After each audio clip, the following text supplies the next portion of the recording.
First up, a passenger on a flight from Bali to Australia was fined more than $1,800 for having 2 undeclared egg McMuffins in their luggage. And honestly, I don't know if they'll be able to pay for that, you know? No, because I mean, the type of person who saves egg McMuffins for later probably doesn't plan and has $1,800 lying around for fines, you know what I mean? But apparently Australia is very concerned about bringing in food from Indonesia because there's an outbreak of foot and mouth disease, and that's why they're being really strict. And when I saw this, I was like, damn, do you know how poisonous you gotta be to get banned from Australia? Yeah, their border patrol is like, oh, pet snake, come on through, killer spiders, right this way. Ah, egg McMuffin, oh, that could hurt someone, mate. That could really hurt someone. In sports news, the head of the Saudi Arabian golf tour revealed today that Tiger Woods turned down a $700 million offer to play for their league. Yeah, turned it down. Yeah, kudos to Tiger Woods.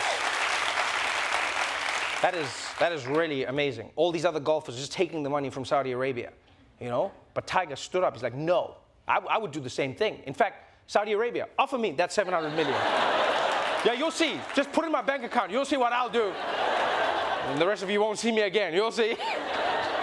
Oh, here's something fascinating. A major new study of 72 million people has found that poor children are much more likely to move up the economic ladder if they have friends who are rich.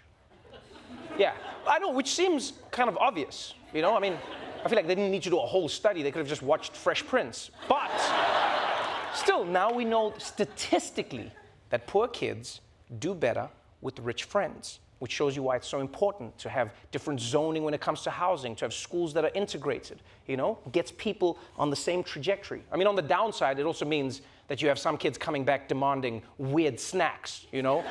It's like, but Daddy, Theodore has prosciutto wrapped melon balls. Like, well, Theodore sounds like a little bitch. Now eat your cheese stick. But anyway, let's move on to the big news of the day, because there is a lot of it, a lot of news. Starting with China, the original build the wall country. Since Xi Jinping rose to power in 2013, the communist regime has steadily been increasing its influence around the world, right? They've been advancing into Africa, they've been claiming territory in disputed waters, and most importantly, creating the perfect algorithm to get us all hooked on pink sauce. But one thing China wants more than anything is for the world to acknowledge that they own Taiwan, which is why they've gotten super pissed off at where Nancy Pelosi just booked her Expedia trip.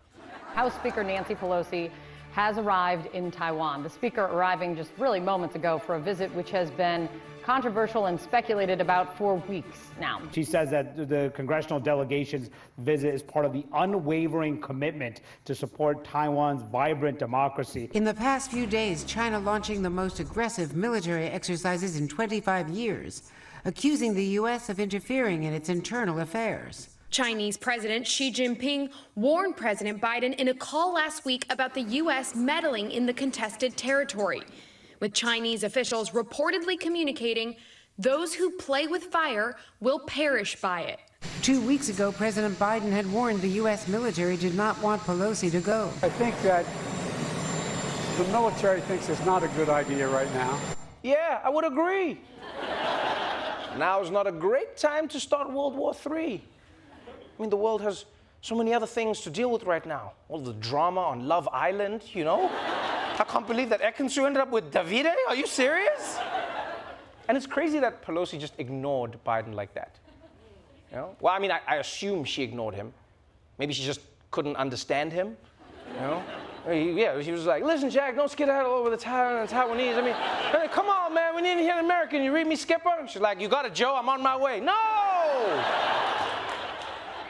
So now, because Pelosi has defied Chinese warnings not to visit Taiwan, the Chinese government is conducting military exercises in Taiwan's backyard. Yeah, which is a scary escalation. But at the same time, when you think about it, it's also kind of ridiculous that countries do this.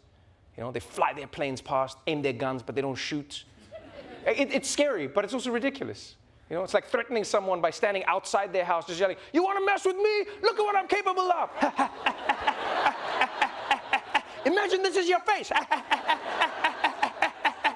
Yeah, think about what you did.